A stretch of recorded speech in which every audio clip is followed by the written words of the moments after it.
चलिए बच्चे लोग, हम लोग अपने अगले सम में करते हैं। आई होप आपको मजा आ रहा होगा, सारे सम सब अच्छे से कर रहे हो। तो चलो अगले सम में चलते हैं। अब जो है वो आप आ जाओ, इलस्ट्रेशन नंबर 31 दिखाई देगा आपको इंस्टीट्यूट के मॉड्यूल के पेज नंबर 348 के अंदर।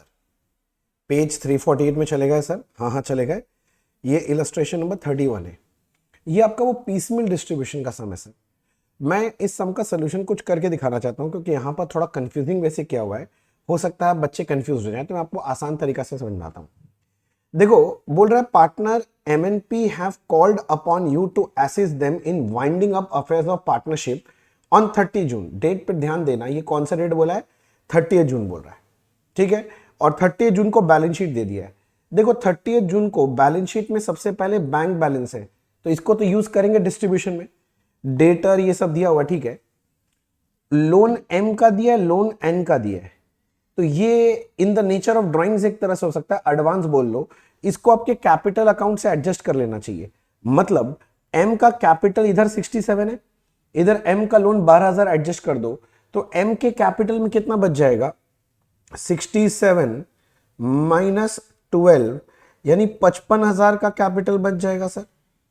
55,000 का कैपिटल बच जाएगा। M का बात कर रहा हूं सर, M का सर 55,000 का कैपिटल बच जाएगा। ऐसी अगर आप N का देख रहे हो तो 45 का कैपिटल था और ये 7,500 यहां से एडजस्ट हो जाएगा। तो भैया 45,000 में अगर 7,500 एडजस्ट कर दोगे तो ये कैपिटल 37,500 का रह जाएगा एडजस्ट होने के बाद। और ये तो P का कैपिटल दिया वही है, इधर में लाइबिलिटी में क्रेडिटर ही है। अब आपको तो डिस्ट्रीब्यूशन करके दिखाना है, तो एक कॉलम तो आपका पर्टिकुलर्स का होगा, एक आउटसाइडर में क्रेडिटर आ जाएगा, पार्टनर्स लोन कुछ है नहीं और 3 पार्टनर है, ठीक है। बोल रहा है प्रॉफिट शेयरिंग रेशियो दे दिया 5:3:2, ठीक है। Cash is distributed to partner at the end of each month. ध्यान रखना पड़ेगा, यहां सब में बोला है कि डिस्ट्रीब्यूशन होगा एंड ऑफ ईच मंथ में। और फिर आपको बोला है summary of liquidation transaction as follows. हाँ भैया, क्या क्या बोल रहा है? देखो जुलाई में, अगस्त में, सितंबर में कहां कहां से पैसा आया बताया। और लास्ट में बोल रहा है prepare a schedule of cash payment on 30 सितंबर। वही कैसे कैसे कैश डिस्ट्रीब्यूट करोगे बताओ। तो देखो भैया, मेरे मेरे तरह से चलो सर, मैं आपको एक अच्छा तरीका बताता हूं सर को। चलो जी चलो, मेरे साथ चलो। आप एक काम करो, जल्दी से स्टेटमेंट बना लो। तो इस स्टेटमेंट का पहले नाम रखेंगे, मेरे साथ बना लोगे तो अच्छा रहेगा, आपको मजा आ जाएगा सर। स्टेटमेंट शोइंग पीस मील डिस्ट्रीब्यूशन। अच्छा, ये हमारे इंस्टीट्यूट का मॉड्यूल का इलस्ट्रेशन नंबर कितना है? 31 पेज 348। हाँ 31 348, ठीक है। स्टेटमेंट में कैसा बनेगा भाई साहब, आपको ध्यान रखना पड़ेगा। क्या ध्यान रखें भैया बताइए। कितने पार्टनर थे? 3, तो 3 पार्टनर का 3 कॉलम बनेगा। ABC नहीं, ABC नहीं, क्या नाम था, जो भी नाम था। एक पार्टनर्स लोन का बनता है और एक आउटसाइडर का बनता है, बस ऐसे कॉलम्स आपको सजा लेना है सर। ये सब मैंने क्यों सिलेक्ट किया है, थोड़ा देर में आपको समझ में आएगा।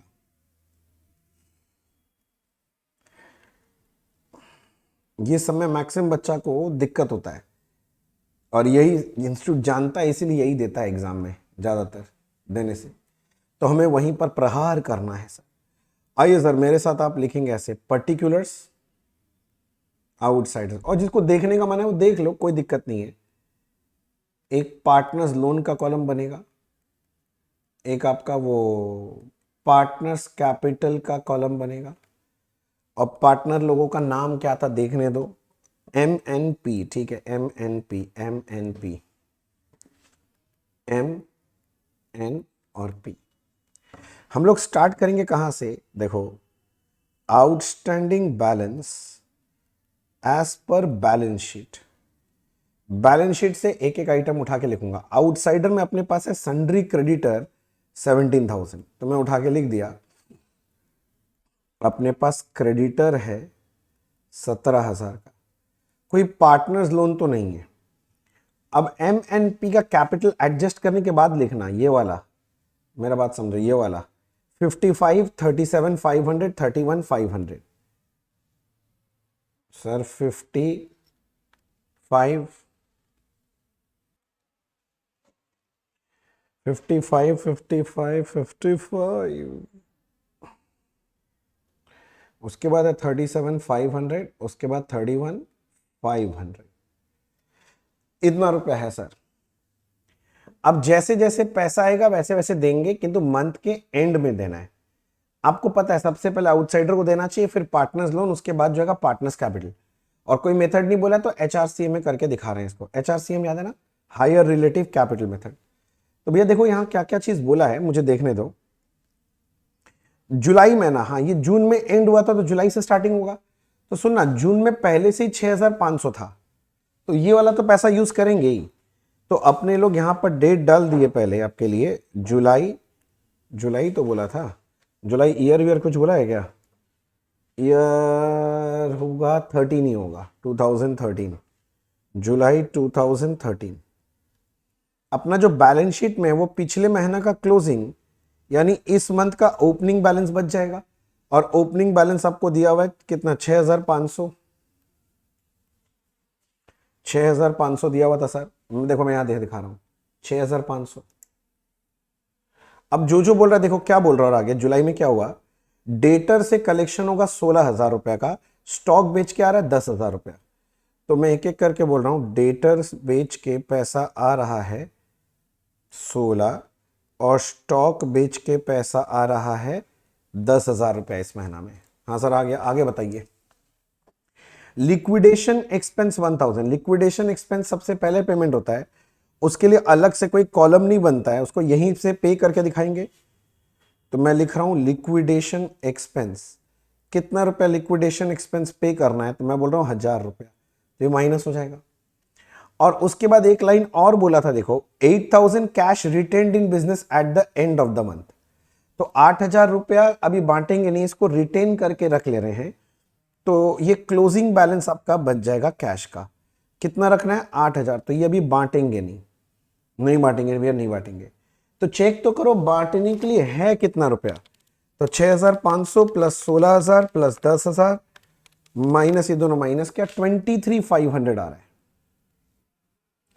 अब 23,500 हमको बांटने के लिए है, तो कैसे बांटोगे?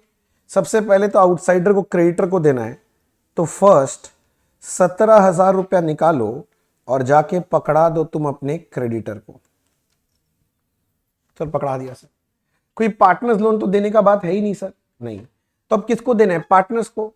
तो 23,500 में से 17,000 गया, तो अभी भी 6,500 का कैश है। तो 6,000 जो 500 का कैश है ये किसको देना है सर? सर 6,500 का कैश किसको देना है, पार्टनर को। तो पार्टनर लोग में किसको पहले देना है बाद में, तो निकालना पड़ेगा। तो इसके लिए आपको सरप्लस का स्टेटमेंट बनाना पड़ेगा। तो आपको एक तो बनाना पड़ेगा स्टेटमेंट ऑफ सरप्लस। मैं अगले पेज में आपके लिए अब बना देता हूं, रुको। Statement of surplus. अब इसमें कैसे करना है देखो, आपका एम एन क्या क्या नाम था यार, मैं भूल जाता हूं, MNP। अब इसके सबसे पहले आउटस्टैंडिंग कैपिटल, कैपिटल का बैलेंस उठा लो सबसे पहले। और एडजस्ट करने के बाद आपने बताया था एक 55 का था, एक 37,500 था और एक 31,500। इसके बाद पता करो profit sharing ratio. Profit sharing ratio सब में दिया हुआ था 532, 532। चलो अच्छा बात है, तो मैंने यहां पर आके आपके लिए लिख दिया 532। सर 532 लिख दिया। इसके बाद आपको निकालना है capital divided by profit sharing ratio, यानी A divided by B. So this is 11,000, 37,500 divided by 3, ये आएगा 12,500। उसके बाद आ रहा है तुम्हारा 31,500 डिवाइड बाई 2, 15,750। फिर आपको मिनिमम बेस सेलेक्ट करना है, इसमें सबसे मिनिमम कौन सा है, 11,000, इसको मिनिमम बेस मान लिया। इसके बेसिस में आपको प्रपोर्शनेट कैपिटल पता करना है, मतलब आपको लेना है मिनिमम बेस और उसको मल्टीप्लाई करना है प्रॉफिट शेयरिंग रेशियो से। 11,000 इंटू 5 55, 11,000 इंटू 3 33, 11,000 इंटू 2 22, अब इसके बाद आपको एक्सेस कैपिटल निकालना है। एक्सेस कैपिटल निकलता है ए माइनस डी। तो पहला वाला 0 हो जा रहा है, 37,500 माइनस 33,000, यहां बच रहा है 4,500। 31,500 माइनस 22, यहां बच रहा है 9,500। फिर से एक बार और करना पड़ेगा। प्रॉफिट शेयरिंग रेशो 5 तो खत्म हो गया, छोड़ो 3 और 2। सरप्लस स्टेटमेंट तो बनाना सबको आता ही है सर, मेरे साथ साथ देख लो सर बस, EFG। हाँ, इसके बाद क्या करेंगे, इसके बाद हम निकालेंगे वापस से कैपिटल डिवाइडेड बाय PSR, यानी point number E divided by point number F। 4500 बटा 3 मतलब 1500, और 9500 डिवाइडेड बाई 2 4750।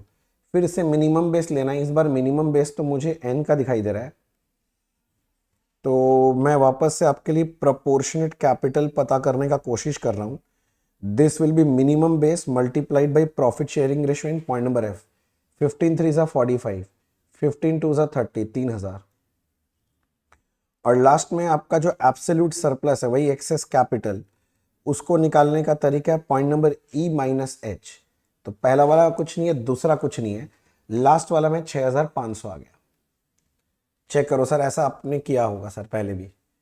इसमें काम का फिगर आपको पता ही है, लास्ट 3 फिगर होता है। तो देख के समझ क्या आ रहा है आपको, समझ में क्या निकला यहां से, सीक्वेंस ऑफ पेमेंट। मैंने फर्स्ट ₹6500 हमको किसको देना है, लास्ट पार्टनर यानी P को दे दो। उसके बाद ये दोनों को जोड़ो, कितना आ रहा है 7,500। तो नेक्स्ट जो 7,500 अपने पास कैश होगा वो हमको देना पड़ेगा N और P को, N एंड P, उनके प्रॉफिट शेयरिंग रेशियो 3:2। अब बैलेंस अब जितना भी कैश आ जाएगा हमको देना है M, N and P in their profit sharing ratio 5:3:2। तो सबसे पहले ये पहला चार्ट बहुत इंपॉर्टेंट है, इससे समझ में आ रहा है कैश कैसे बटेगा। तो पता चल गया, सबसे पहले तो 6,500 P को देना है, उसके देने के बाद नेक्स्ट 7,500 रुपए डिवाइड करना है N और P में 3:2 में, और उसके बाद जो भी कैश बचेगा उसको 5:3:2 में बांटना है। तो 6,500 सबसे पहले देना है लास्ट वाले पार्टनर को। तो मैं चला गया, तो मेरे पास और कितना कैश बचा था, 23,500 में से 17,000 तो मैंने पे कर दिया था, 6,500 बचा है। तो अब पार्टनर लोगों में सबसे पहले किसको देने का बात हुआ है सर, हाँ लास्ट पार्टनर मतलब P को देना 6,500। तो 6,500 ही मेरे हाथ में है, तो मैं चुपचाप उठा के P को दे दिया सर, काम खत्म सर। सर बात तो ठीक है सर। अब जुलाई के बाद कौन सा महीना आएगा, देखो जुलाई हो गया, जुलाई के बाद अगस्त मंथ आएगा। तो मैं यहां पर आके आपके लिए पहले लिख दिया अगस्त मंथ। तो भैया अगस्त 2013। अगस्त में क्या बोल रहा है मैं थोड़ा समझने का कोशिश करता हूं सर। देखो सबसे पहले मैं ये पढ़ता हूं, P accepted N equipment for 10,000, book value 4,000 था। ये भाई साहब क्या हो गया, हुआ ये equipment taken over by P लेके गया ना P, हाँ 10,000 में ले गया। तो भाई साहब हुआ ये कि आज 10,000 रुपया का इक्विपमेंट P उठा के ले गया। तो दिक्कत क्यों, मारपीट लग जाएगा भाई। अभी होना ये चाहिए था P को देने के बाद अगला 7,500 N और P में बटना चाहिए था 3:2 में, किंतु पूरा का पूरा 10,000 रुपया P ले गया। तो ऐसे सिचुएशन जब भी आपको दिखाई दे कोई एसेट टेकन ओवर हो गया है, तो आपको अपना रिवाइज सरप्लस स्टेटमेंट बनाना पड़ेगा। मतलब आप जरा समझो, M को अभी तक कुछ पेमेंट नहीं हुआ है, देखो M का कैपिटल 55 ही है, N का 37,500 है, कुछ पेमेंट नहीं हुआ है। किंतु P को देखो, कैलकुलेटर उठाओ, P को देखो 31,500 में से पहले उसको 6,500 रुपए दे दिए ये वाला, तो भैया 25,000 बचा है, और 25 में से 10,000 और लेके चला गया, यानी उसका कैपिटल में 15 बचा है। तो इस सिचुएशन में हमें रिवाइज करना पड़ेगा कैलकुलेशन। आप अगर चाहो तो मैं आपके लिए एक बार बीच में ऐसे टोटल लगा के दिखा सकता हूं, यहां कुछ नहीं है, यहां कुछ नहीं है, मैं बोल रहा हूं यहां 55 बाकी है, यहां 37,500 बाकी है, और यहां 15,000 अभी भी देना बाकी है। तो इनका जो कैपिटल है फिर से डिसप्रपोर्शनेट हो गया। तो आपको एक रिवाइज सरप्लस स्टेटमेंट बनाना पड़ेगा। यही इंस्टीट्यूट के बुक में मिसिंग था सर, वो लोग वहां लैंग्वेज से समझा दिया है, पर वैसे करने से कैसे चलेगा, एग्जाम में आपको कैसे पता चलेगा। हाँ जी, तो ये जो स्टेटमेंट ऑफ सरप्लस बनाया था ना, वंस मोर बनाना पड़ेगा। तो मैं बना रहा हूं working note number 2, statement of revise surplus, statement of revised surplus, statement of revise surplus, statement of revise surplus. मैं आपके लिए कर रहा हूं MNP। अब आज के दिन आउटस्टैंडिंग कैपिटल अभी अभी दिखाया था 55, 37,500, किंतु P का इक्विपमेंट ले जाने के बाद तो 15,000 ही बचा है। अब चालू कर दो, PSR है 532। अब इसके बाद करना पड़ेगा capital divided by profit sharing ratio, that is A divide by B।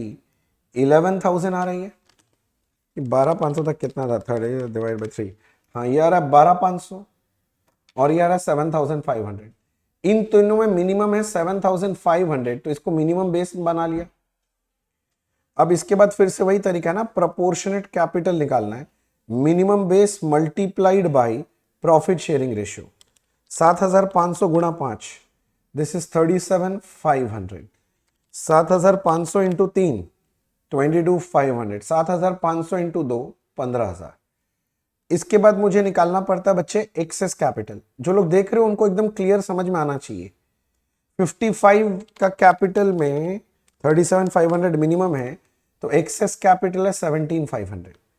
37,500 में 22,500 मिनिमम है, तो बाकी 15,000 ये रहा और ये नील हो गया। किंतु एक बार और करना पड़ेगा, that is profit sharing ratio.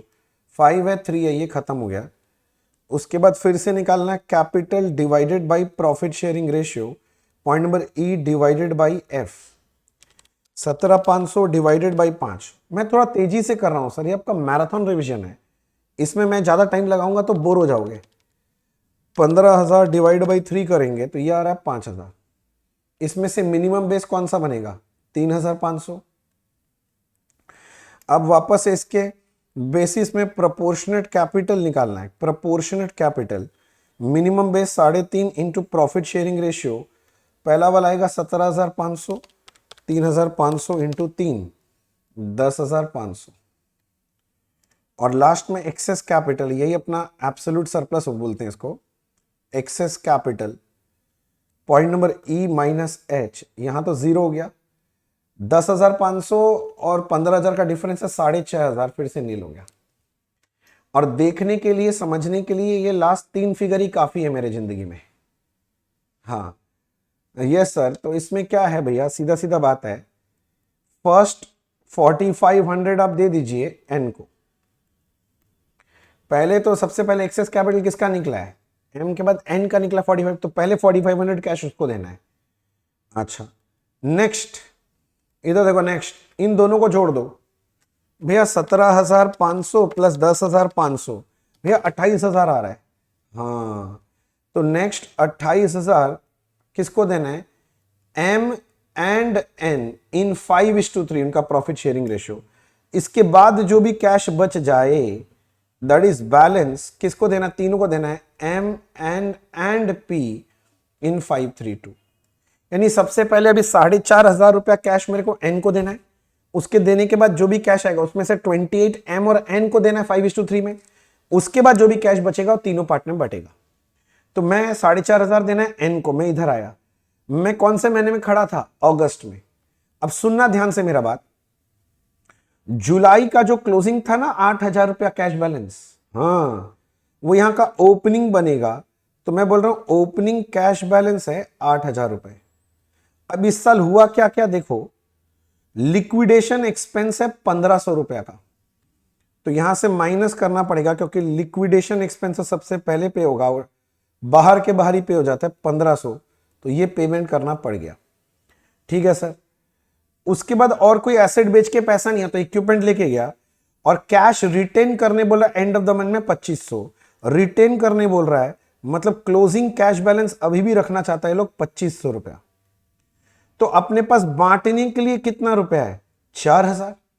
तो ये 4,000 हम किसको दे सकते हैं भैया, अभी सबसे पहले हमने नीचे पता किया, अभी सबसे पहले हमें इधर देखिए 4,500 रुपया N को देना है, बीच वाले को।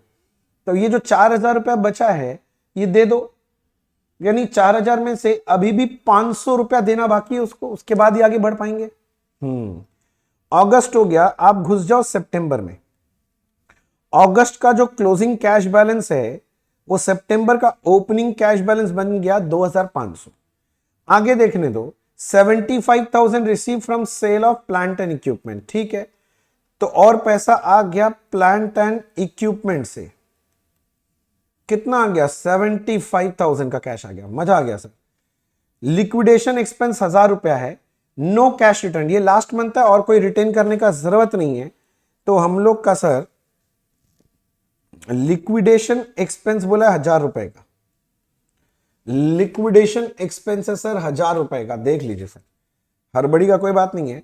तो मेरे पास बचा 76,500। अब ये 76,500 कैश आप कैसे डिस्ट्रीब्यूट करेंगे, अब उसी को लेके मुझे चर्चा करना है। सुन लो जल्दी जल्दी। सबसे पहले आप 500 रुपया निकाल के उसको दे दो, एन को दे दो, क्योंकि 4,500 रुपए देने थे, 4,000 दे दिए थे, 500 रुपए और दे दिया सर। तो अभी भी मेरे पास 76,000 बचा है। नेक्स्ट एक काम करो, आप 28,000 दे दो, किसको? एम और एन को 5:3 के रेशो में, क्योंकि आप चार्ट जाके देखो, हमने जो बनाया था उसमें यही तो लिखा था,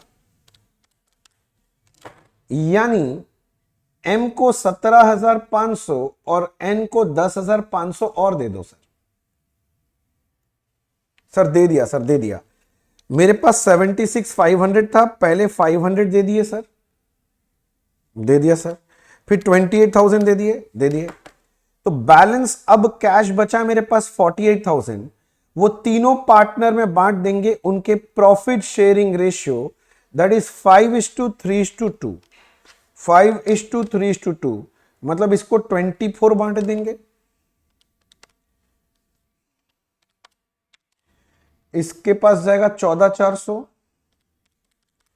इसके पास दे देना 9,600, बस काम खत्म, बस बस बस बस। अब बैलेंस बचेगा, नेगेटिव हो जाएगा तो प्रॉफिट है और पॉजिटिव बचेगा तो लॉस है। तो देख लेते हैं भाई, सुनो किसका कितना बैलेंस बच रहा है, अगर आपको देखना है। पहला वाला का नील, दूसरा वाला का नील। इसका 55 का कैपिटल था, 55 में से 2 ही पेमेंट हो पाया अभी तक। 55 में 17,500 और 24,000 देने के बाद अभी भी 13,500 रुपया देना बाकी है। इसका 8,100 बच रहा है सर। कैसे मतलब ऊपर देखो ना, 37,500 था, पहले तुम 4,000 दिए इसको, 4,000 के बाद फिर 500 रुपया दिए, फिर 10,500 दिए, फिर 14,400 दिए, 8,100 और लास्ट वाला का 5,400 पॉजिटिव, मतलब अभी तक पूरा कैपिटल रिपेमेंट नहीं हुआ। तो ये जो है ये रियलाइजेशन लॉस कहलाएगा, रियलाइजेशन लॉस कहलाएगा सर। ये रहा सर आपका स्टेटमेंट सर। आंसर वही है, अगर आप इंस्टीट्यूट का भी आंसर देखने जाओगे, देखो यहां पर वही निकलेगा, देखो 13,500, 8,100, 5,400। पर इन्होंने इतना शॉर्टकट लगा दिया ना, ये वर्किंग में भी इतना डिटेलिंग नहीं दिया, इन्होंने रिवाइज्ड वाला बनाया ही नहीं, तो बच्चा कंफ्यूज हो जाएगा। इसीलिए मैंने आपको उस तरह से करके दिखाया कि आपको समझ में आ जाए कैसे करना है। अब यहां डिस्ट्रीब्यूशन बोल रहा है, कैसे हुआ भाई, हमको क्या पता। और एग्जाम में आप लिख दोगे वैसे तो आपको मार्क्स मिलेगा नहीं, तो ऐसे प्रेजेंट करना एग्जाम में सर। आई होप आपको मजा आया होगा सर ये वाला प्रेजेंटेशन में, ठीक है ना सर। तो यहां पर काम का चीज क्या था, वो इक्विपमेंट टेकन ओवर जब भी होगा, मतलब कोई भी एसेट टेकन ओवर होगा, तो एक तो रिवाइज सरप्लस स्टेटमेंट बनाना पड़ेगा, बस खत्म। तो जल्दी से रिवाइज करो, फिर अगला सम देखो सर।